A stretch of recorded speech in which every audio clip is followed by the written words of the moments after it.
நல்லதே நடக்கும், நல்லதே நடக்கும்.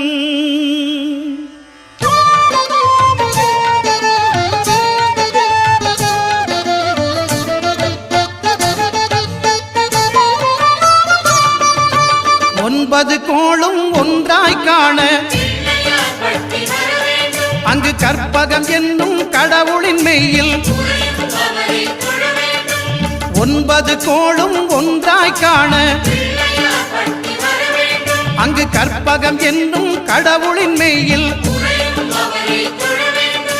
சூரியன் முதலாய் 9 கிரகமும் பலவித குணங்களை கொண்டிருக்கும். எங்கள் கற்பக தருவில் அவை வரும்போது ஒன்றாய் சேர்ந்து பலனளிக்கும்.